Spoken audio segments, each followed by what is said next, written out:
Hello from Trendsignal for a review of the data and events the week beginning the 18th of February. We get in on Monday morning with a bank holiday in the US, President's Day, so it's going to be a little bit quiet. Markets surviving on perhaps a little bit of lower liquidity, but still markets are open here in the UK and Europe and in the Far East. Far East markets on Monday morning reacting positively. As feedback on the trade war suggests progress continues to be made between the two sides, between the Chinese and the US delegations. Despite concerns Friday that a deal was some way off and that China's offer of balancing the trade books, as it were, lacks some credibility, it seems that Trump may well extend the deadline, if a deal is not done before then, of course, but may well extend the deadline of March the 1st, especially in the light of the progress that has been made. But on Monday morning, the CSI Chinese stock index was up 2.5%, Hang Seng up 1.6%, Nikkei 1.82% on the back of the news. Although Europe not really following suit. In fact, that's the FTSE on Monday morning following the moderately positive opening first thing, but not showing the enthusiasm from the Far East, certainly with regards to the US-China trade war anyway. So last week, markets were flat to a little bit higher.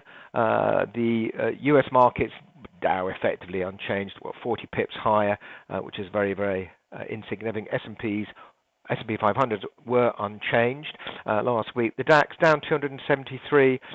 Seems the threat of the tariffs on European car industry is starting to bite a little bit, and that's something that was undermining the DAX last week, something that Trump has definitely reiterated. So despite the progress being made in the US-China trade talks or trade war, this is something that is yet to come, and I know the markets are a little bit fearful of it, that is for sure. On the foreign exchange markets, the dollar was steady-ish. The euro fell about 30 pips last week. Sterling fell about 50 pips, and the yen fell about 70-odd, 73, 75 pips.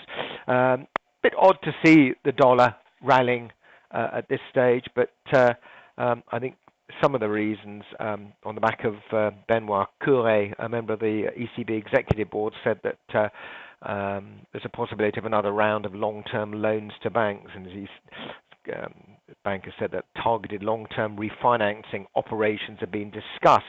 On the back of that, the euro dropped to 112.31, which was got a 21-month low, which surprised some. It's bounced since then, but it did surprise some. Gold was up at $7 or $8 last week. And that's despite the strength in the US dollar, which would normally negatively affect dollar price commodities. Oil, very positive last week. Brent crude up just over $4, which is 6.75%. Really rallying on the back of Saudi and Russian supply cuts. But of course, in addition, the possibility of an end to the US-China trade war is also adding to the bullish sentiment, and certainly in evidence first thing on Monday morning, although how long that lasts we don't know. Let's have a look at the calendar this week. It's a quiet week for data. As I said, we got the bank holiday in the US on Monday. Tuesday, very little data. We have the monthly policy meeting minutes from the Reserve Bank of Australia.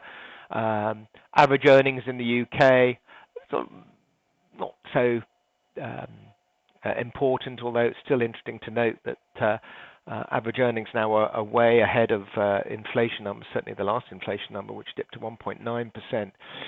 On Wednesday, we have the FOMC minutes, that's the Federal Open Market Committee, the minutes from the previous meeting. What caused the Federal Reserve to change their tack on their interest rate policy, this wait and see?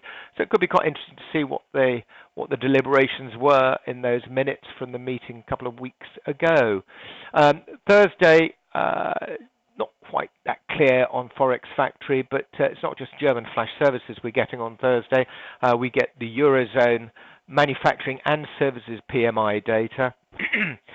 Slight dip in manufacturing expected with a small bounce in services, but nothing really to write home about either way, unless there is unless the actual number is a lot different from the consensus, but the Eurozone continues to struggle. So I don't necessarily expect too much from that front. And on Friday, we have quite a lot of central bankers speaking. The European Central Bank President, Mario Draghi, is speaking on Friday when our markets are open, 3:30 p.m. We do have, I think, 4 members of the Federal Open Market Committee speaking at a monetary policy forum. I think it's in the US, but it's certainly not listed here. At least it wasn't. It might be under the lesser impacting bits of data, the way that Forex Factory do it. But that's it for the week. A quiet week for data, but the market's dominated by deals that are going on at the moment, or deals that aren't going on at the moment. Brexit obviously still bubbling away. Theresa May heading to Brussels on Wednesday to try and achieve what seems, in some people's mind, the impossible. But all is not lost.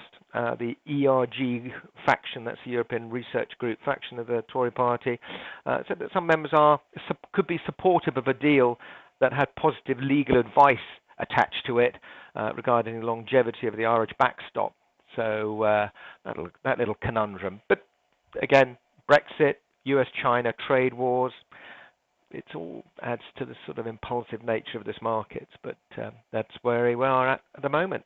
Thanks very much for listening. All the best.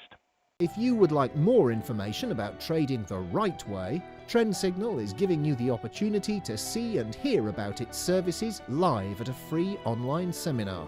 Take a look at the Trendsignal website for the latest events and to book your free place.